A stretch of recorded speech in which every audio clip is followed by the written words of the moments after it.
So here in the UK, we are still in the throes of the coronavirus pandemic. Deaths are rising daily, and we're expected to have another rise due to bank holiday weekend and everybody out on the streets for VE Day. But we won't know those results for another few days. So the government are actually now advising disabled and elderly people to shield at home until the 30th of June. The Daily Mail have confused citizens a little bit here in the UK and outraged others by implying that children should go back to school. What are they going to do in a month before school holidays anyway? Not a lot, are they? So shield at home until the 30th of June is the advice. Support is available if you need help getting food and basic care. Please ensure you've completed a short form if you need help, the government are saying. www.gov.uk/coronavirus-extremely-vulnerable, and you'll be asked for your NHS number, or there is a telephone number 0800 028 8327 if you need help. The NHS are propounding that they are still there for us, and that we will get the care we need, but it's more likely to be via phone and online, which is reassuring to know because there has been a blanket cancelling of all appointments for elderly and disabled people. So if you are struggling with something, do get in contact with them and know that they should be able to help you online or via phone or maybe video phone. So, do you live with others? So this was on Friday. To stay safe from this virus, because it is still, the deaths are rising. They upped their game a bit on Friday, the NHS, and they've said stay 3 steps away from others, sleep separately if you can, use separate bathrooms if you can. If you share, use it first and clean between uses. So this is if you're elderly or disabled. Eat separately, use separate cutlery, dishcloths, towels. Clean and wipe down handles and surfaces in the kitchen and bathroom before use. If you are elderly and disabled, or you need help with your children, because children are considered vulnerables too, only essential carers should visit, and ask people to leave your supplies at your door. There is a shielding helpline if you do need help, even if your children are driving you up the wall, or you're having you're struggling in your relationship, or you're having problems getting your meds or your food or whatever it is. Do give them a ring and let me know actually if it helps. 0333 305 0466, which is the shielding helpline. So if you're struggling to shield, we are promised that this helpline may be able to help.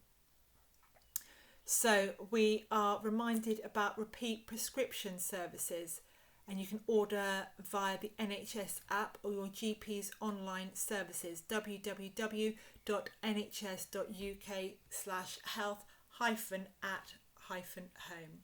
It says here, please ask your family, friends or neighbours to pick up your prescriptions from a pharmacy and leave them outside your door if you have been poorly, or if you have a chronic illness or you are elderly. And wash your hands more often still seems to be the key to all of this, for at least 20 seconds after contact, it says here, with anything from the outside, and moisture after, it says, as people are probably getting cracked hands from all the alcohol on their hands, I would imagine. Now there's advice today from the NHS is, if you live alone, text a friend or family member to let them know you are following the advice to stay at home until it is safer to mix with others, and talk to someone over the phone at least once a day if you can. If you are working and cannot work from home, let your employer know that you have received these instructions to stay at home from the NHS.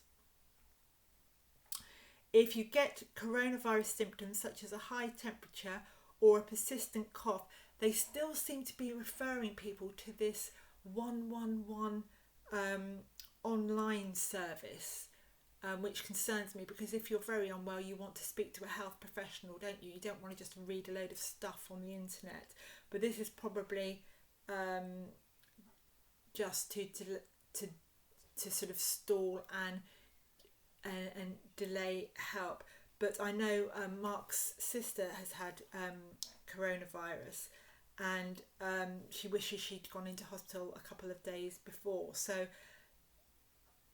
phone 999 or 111 would be my personal opinion on this, although the government advice is https://111.nhs.uk/service/COVID-19. And it says only call 111 if you can't get online.